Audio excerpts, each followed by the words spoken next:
Section 1. You will hear a woman reporting a theft to an officer in a police station. First, you have some time to look at questions 1 to 3.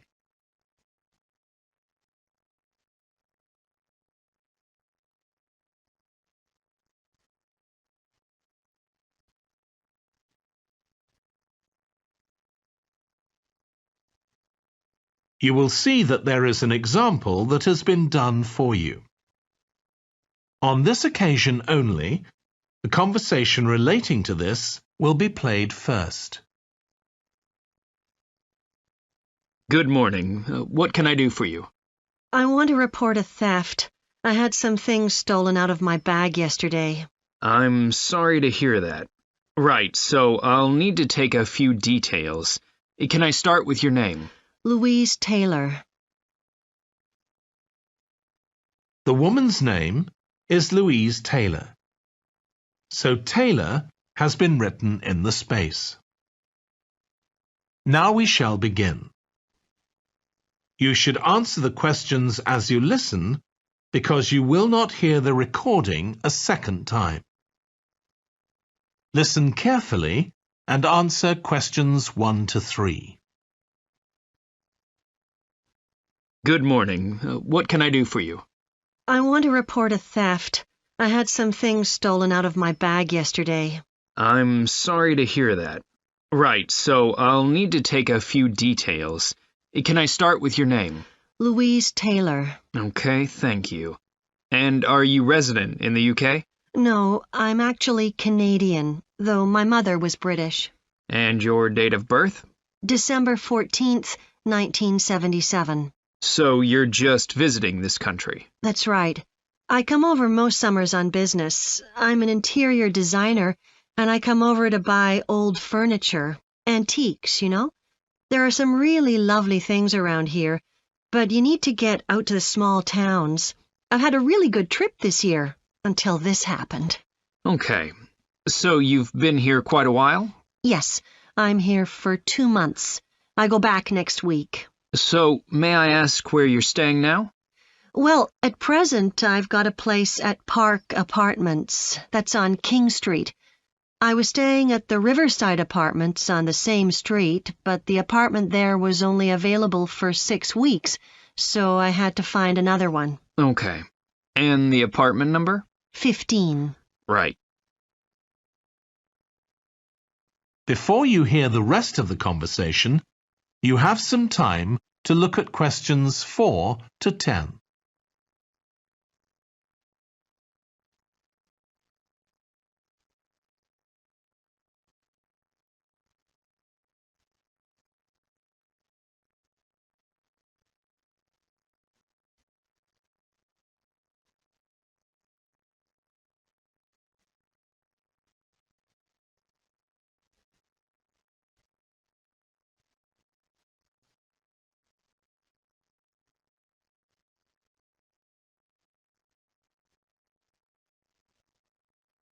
Now listen and answer questions 4 to 10.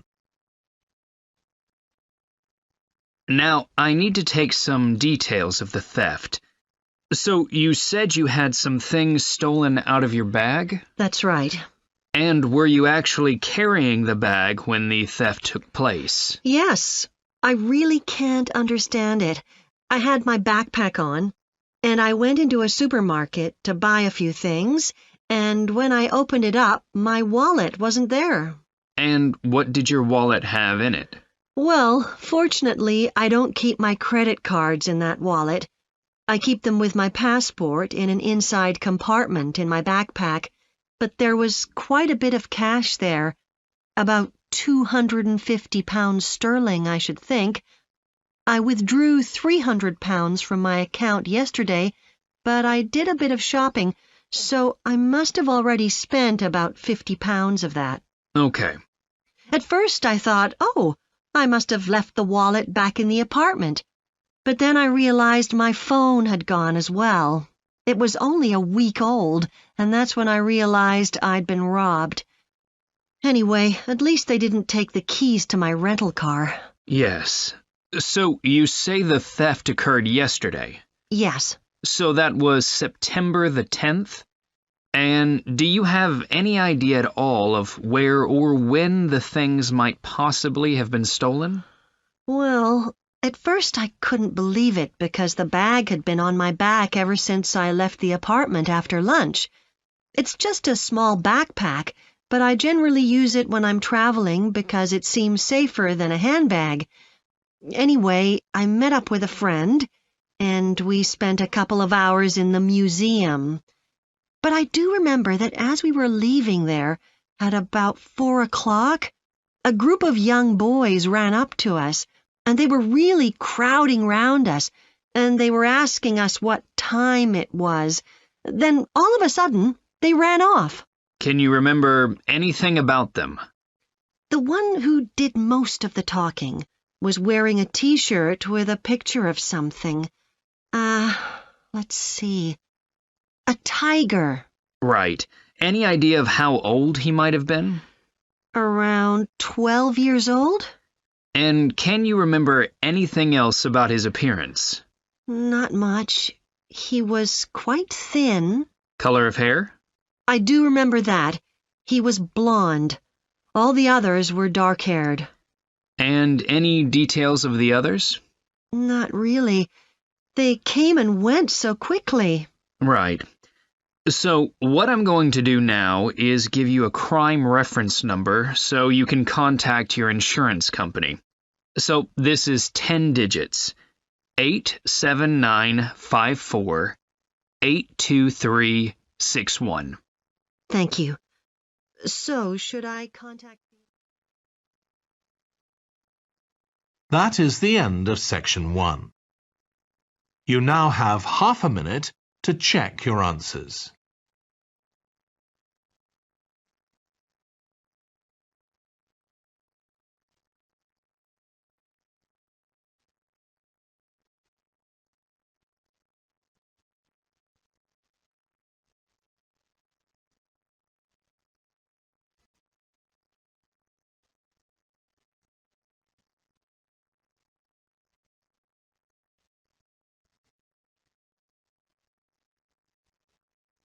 Now turn to section 2.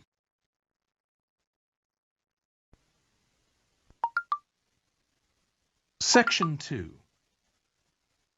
You will hear a manager giving a welcome talk to a group of apprentices who are starting their training at the company. First, you have some time to look at questions 11 to 14.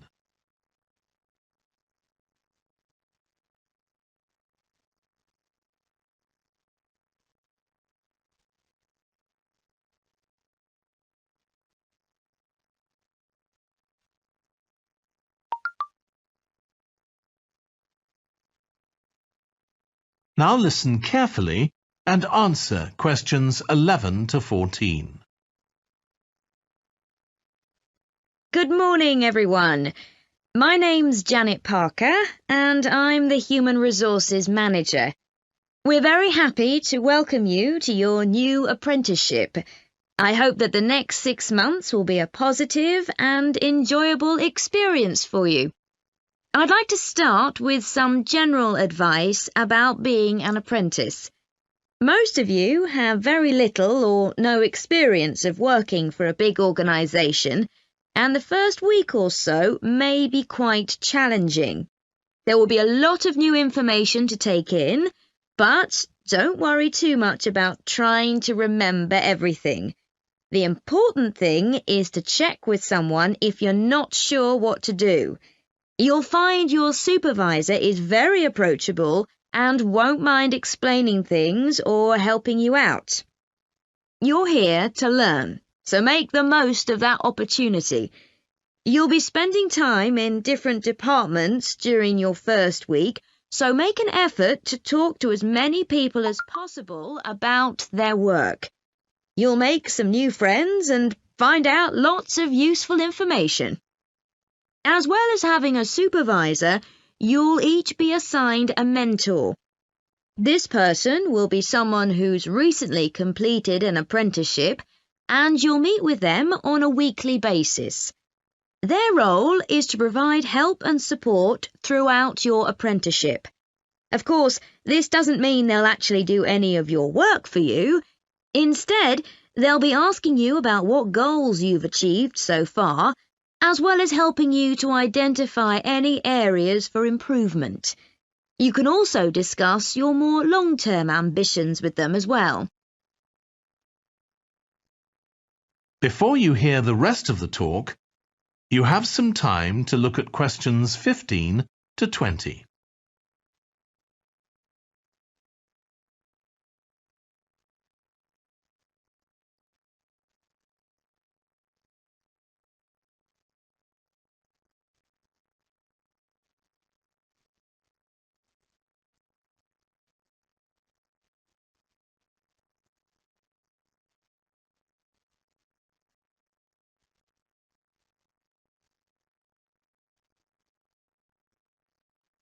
Now listen and answer questions 15 to 20.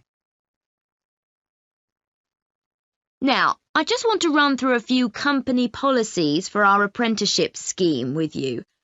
Most importantly, the internet. As part of your job, you'll be doing some research online, so obviously you'll have unlimited access for that. But please don't use it for personal use. You'll have your own phones for that. Some of you have already asked me about flexible working. After your probationary 3-month period, some of you will be eligible for this, but it will depend on which department you're in and what your personal circumstances are, so please don't assume you'll automatically be permitted to do this. I want to make sure there's no confusion about our holiday policy.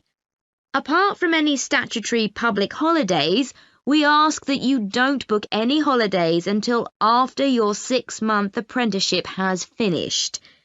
Time off should only be taken if you are unwell. Please speak to your supervisor if this is going to be a problem. You'll be expected to work a 40-hour week, but there may be opportunities to do overtime during busy periods. Although you're not required to do this, it can be a valuable experience, so we advise you to take it up if possible. Obviously, we understand that people do have commitments outside work, so don't worry if there are times when you are unavailable. As you know, we don't have a formal dress code here. You may wear casual clothes as long as they're practical. And the only restriction for shoes we have is on high heels for health and safety reasons. Comfortable shoes like trainers are preferable. There's a heavily subsidised canteen on site where you can get hot meals or salads cheaply. Snacks and drinks are also provided, so we've decided to introduce a no-packed lunch policy. This is partly to encourage healthy eating at work, and partly to stop people from eating at their workstation, which is unhygienic. Okay, moving on to... That is the end of section 2. You now have half a minute to check your answers.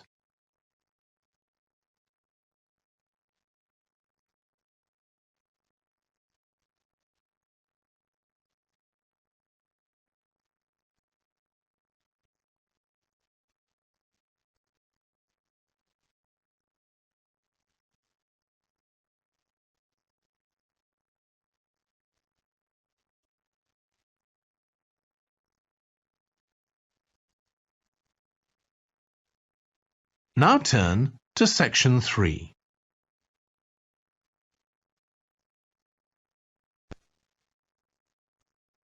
Section 3. You will hear 2 urban planning students, called Carla and Rob, discussing their presentation on cities built by the sea, following instructions from their tutor. First, you have some time to look at questions 21 to 25.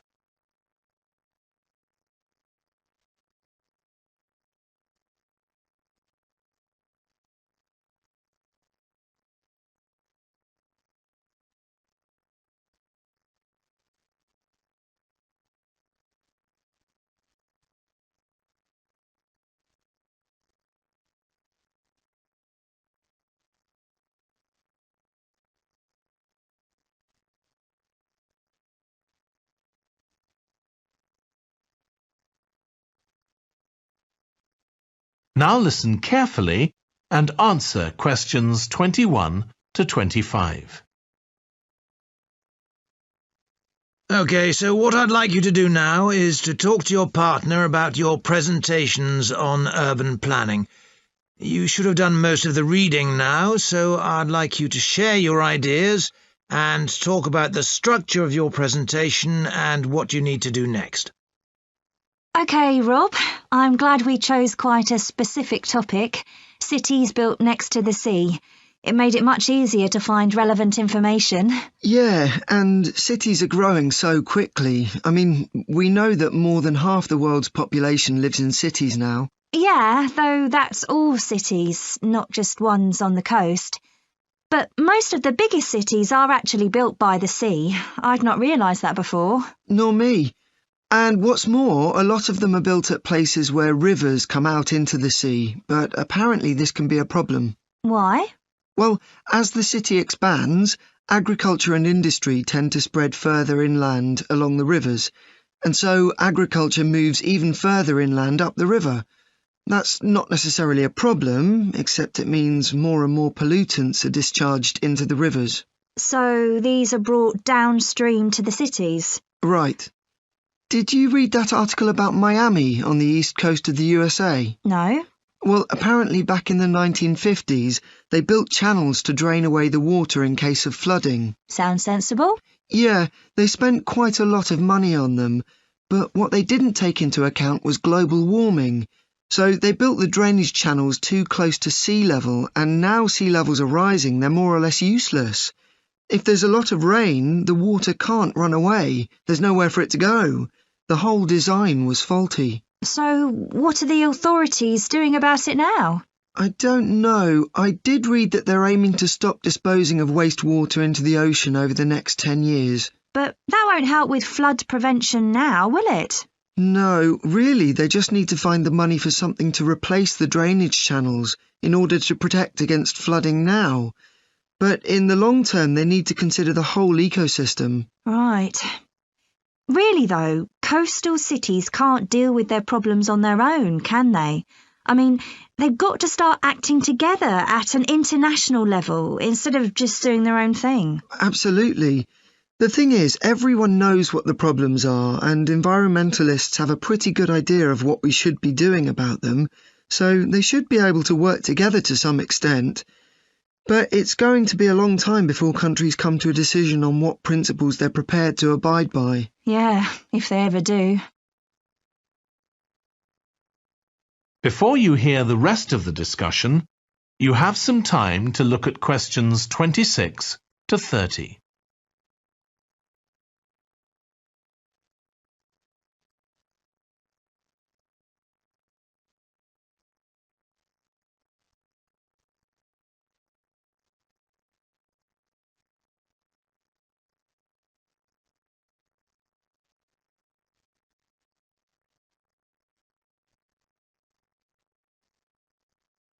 Now listen and answer questions 26 to 30. So, I think we've probably got enough for our presentation. It's only 15 minutes. OK, so I suppose we'll begin with some general historical background about why coastal cities were established. But we don't want to spend too long on that. The other students will already know a bit about it. It's all to do with communications and so on. Yes. We should mention some geographical factors, things like wetlands and river estuaries and coastal erosion and so on. We could have some maps of different cities with these features marked. On a handout, you mean? Or some slides everyone can see? Yeah, that'd be better. It'd be good to go into past mistakes in a bit more detail.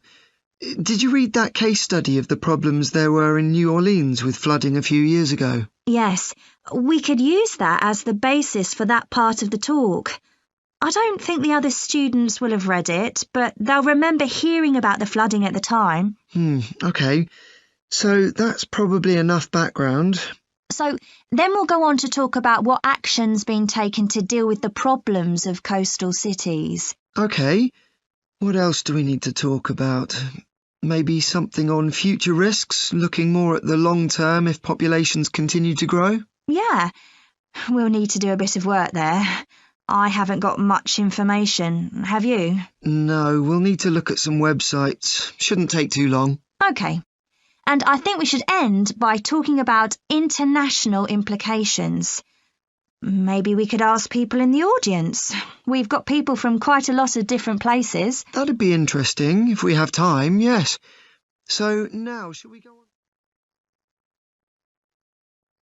That is the end of section 3. You now have half a minute to check your answers.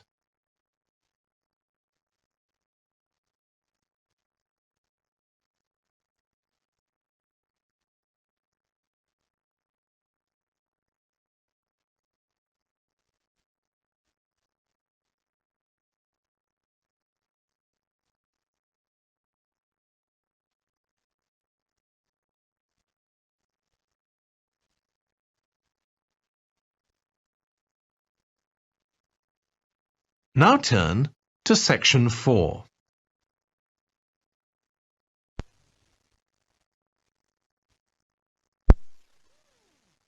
You will hear part of a lecture on renewable energy that uses the power of the sea. First, you have some time to look at questions 31 to 40.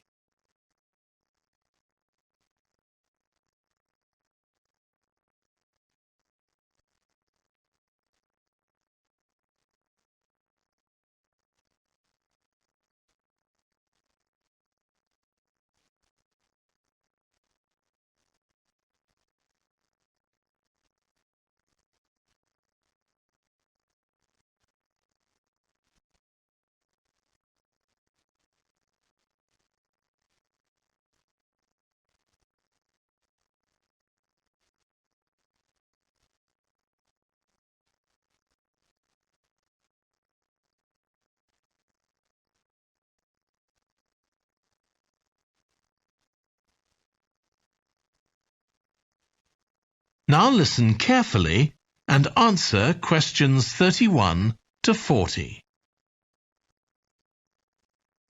Producing enough energy to meet our needs has become a serious problem. Demand is rising rapidly because of the world's increasing population and expanding industry. Burning fossil fuels like gas, coal and oil seriously damages the environment, and they'll eventually run out. For a number of years now, scientists have been working out how we can derive energy from renewable sources, such as the sun and wind, without causing pollution. Today, I'll outline marine renewable energy, also called ocean energy, which harnesses the movement of the oceans. Marine renewable energy can be divided into 3 main categories: wave energy, tidal energy, and ocean thermal energy conversion. And I'll say a few words about each one. First, wave energy. Numerous devices have been invented to harvest wave energy, with names such as Wave Dragon, the Penguin, and Mighty Whale. And research is going on to try and come up with a really efficient method. This form of energy has plenty of potential, as the source is constant, and there's no danger of waves coming to a standstill. Electricity can be generated using onshore systems, using a reservoir, or offshore systems. But the problem with ocean waves is that they're erratic, with the wind making them travel in every direction. This adds to the difficulty of creating efficient technology. Ideally, all the waves would travel smoothly and regularly along the same straight line.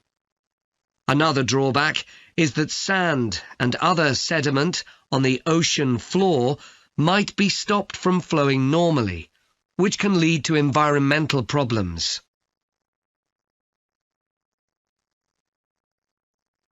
The second category of marine energy that I'll mention is tidal energy.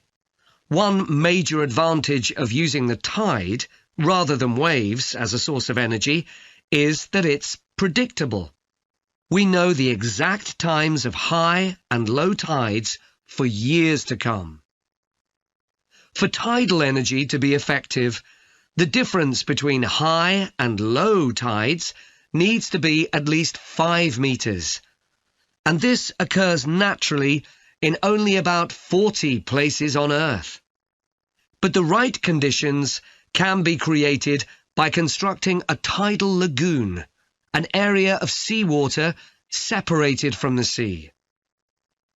One current plan is to create a tidal lagoon on the coast of Wales. This will be an area of water within a bay at Swansea, sheltered by a U-shaped breakwater, or dam, built out from the coast.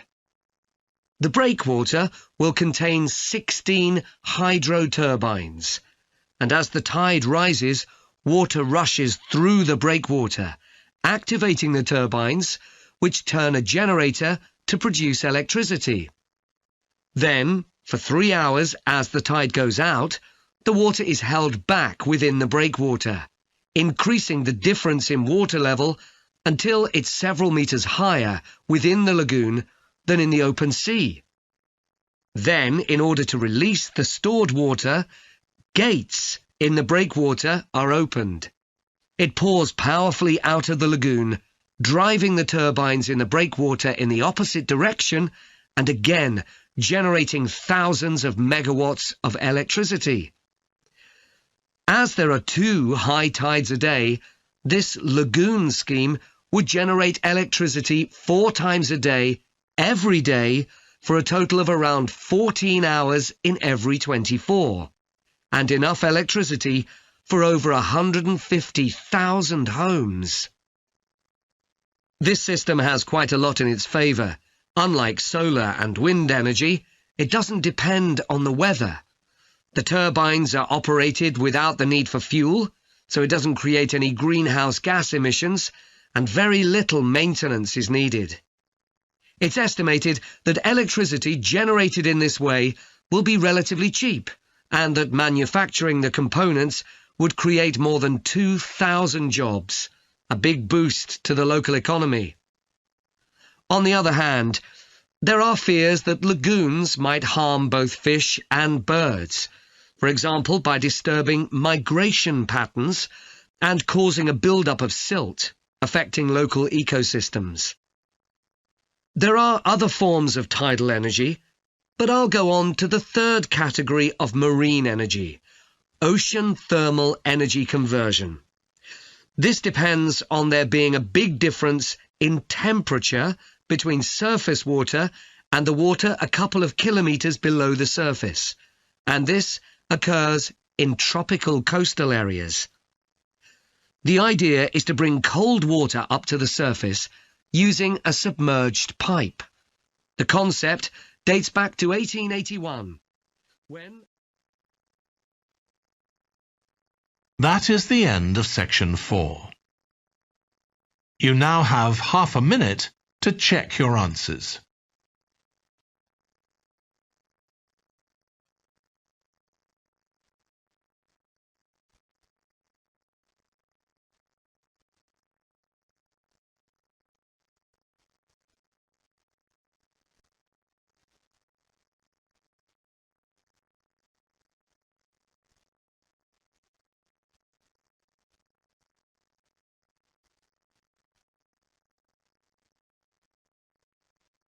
That is the end of the listening test. In the IELTS test, you would now have 10 minutes to transfer your answers to the answer sheet.